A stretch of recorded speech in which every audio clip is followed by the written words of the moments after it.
Hello दोस्तों, कैसे हो आप सब लोग। आशा करती हूँ कि आप सब बहुत अच्छे होंगे। आज की इस बायोग्राफी में हम लोग चर्चा करने जा रहे हैं एक ऐसे शख्स की जो अभी इस दुनिया में नहीं रहे।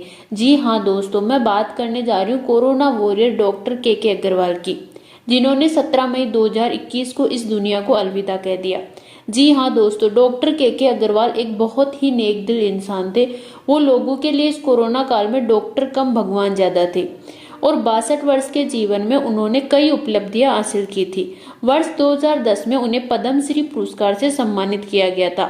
अहम बात यह है कि डॉक्टर के अग्रवाल वैक्सीन की दोनों डोज फरवरी के महीने में ही लगवा चुके थे, लेकिन दूसरे डोज लेने के लगभग 2 महीने बाद उन्हें कोरोना हुआ और अब वो हमारे बीच नहीं है।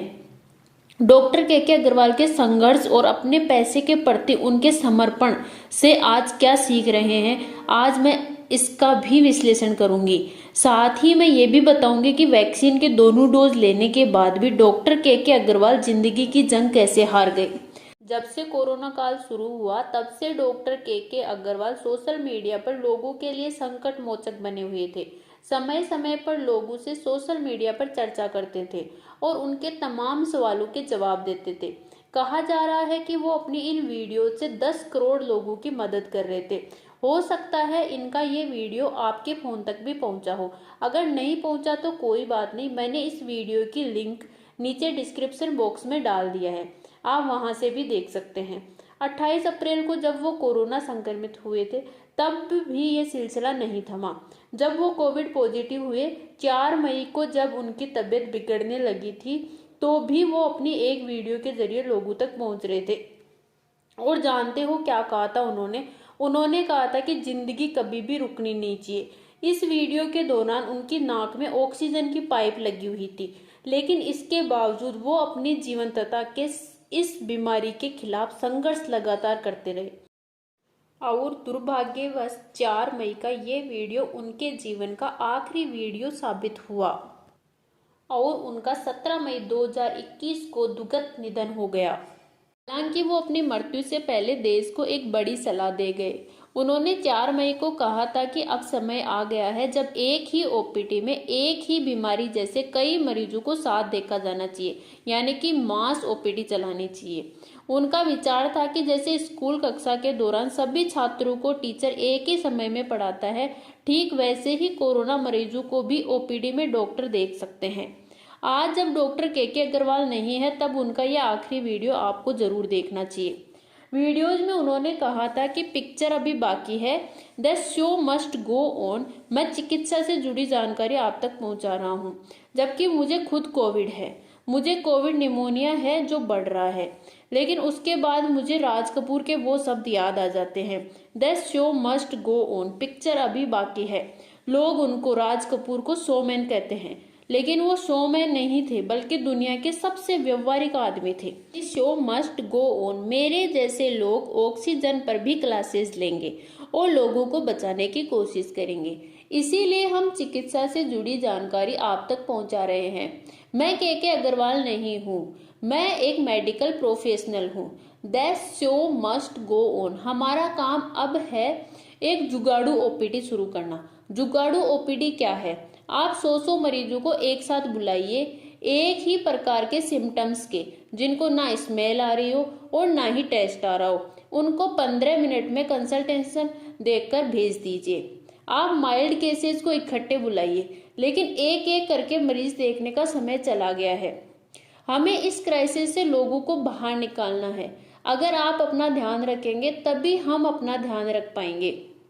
इसीलिए मैं हमेशा कहता हूँ the show must go on. सारे डॉक्टर्स से मेरा निवेदन है कि 100 मरीजों का ग्रुप बनाइए, इकट्ठे जूम पर बनाइए और उनको इकट्ठा देखें। 15 मिनट में आप 100 लोगों को समझा सकते हैं। डॉक्टर के अग्रवाल का स्वभाव ऐसा था कि वो लोगों की मदद करने के लिए हमेशा तैयार रहते थे।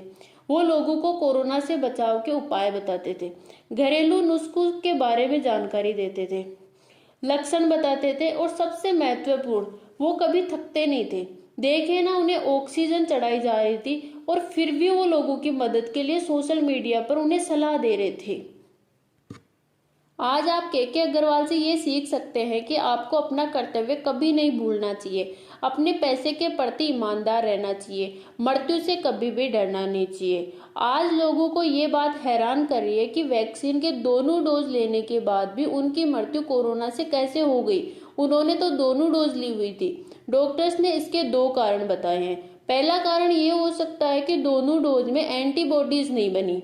दूसरा कारण ये हो सकता है कि वैक्सीन से जो एंटीबॉडीज बनी, शरीर में बनी, वो वायरस के लिए नए वेरिएंट से लड़ने में कारगर नहीं थी। यहाँ आपके समझने वाली एक और बात जरूरी है, वो ये है कि वैक्सीन 100% प्रोटेक्शन नहीं देती है, लेकिन इसका मतलब ये कतई नहीं है कि ये बेकार है। मौत और गंभीर बीमारी से बचाने में ये काफी कारगर है और वैक्सीन हमें लगवानी ही चाहिए। ये बात खुद डॉक्टर के अग्रवाल ने 28 अप्रैल को अपने वीडियो में कही थी। उसी दिन वो कोरोना से संक्रमित हुए थे और उन्हें उम्मीद थी कि वो वायरस उन पर ज्यादा प्रभाव नहीं छोड़ पाएगा। उन्होंने वीडियो में कहा था कि मैंने अपना सीटी स्कैन कराया है, मोटे तौर पर मेरा सीटी स्कैन ठीक है। इससे संदेश साफ होता है, अगर आपने 2 वैक्सीन लगवाई है अगर आपको कोरोना हो जाए जैसा कि मुझे हुआ है, आपको 2 चीजें हो सकती है, एक निमोनिया और दूसरा इन्फ्लामेटरी रेस्पॉन्स। कल मेरा सीआरपी यानी सी रिएक्टिव प्रोटीन 10 था, जो कि आज 25 हो गया। इसका मतलब साफ है कि मुझे हाईली इन्फ्लामेटरी रेस्पॉन्स है। लेकिन मेरा सीटी स्कैन जो कि दूसरे दिन की रात में कराया था, जो कि कोरोना होने के 36 घंटे बाद था, मैं इसे फिर से रिपीट करूंगा अगर 5वें दिन इसकी जरूरत मुझे लगी तो, ताकि मुझे पूरी तरह से पता चल सके कि ये बढ़ रहा है या नहीं बढ़ रहा। लेकिन एक नॉर्मल सीटी स्कैन से आपको पता चलता है कि कोरोना वैक्सीन क्या कर सकती है।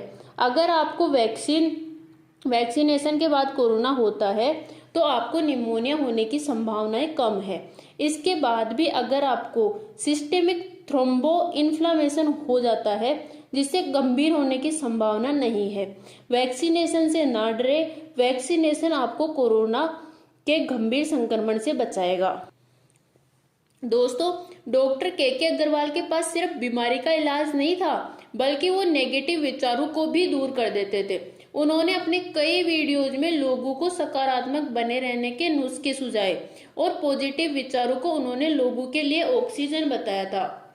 ओके दोस्तों, be safe, be healthy, always wear A mask. Okay दोस्तों, बाय बाय।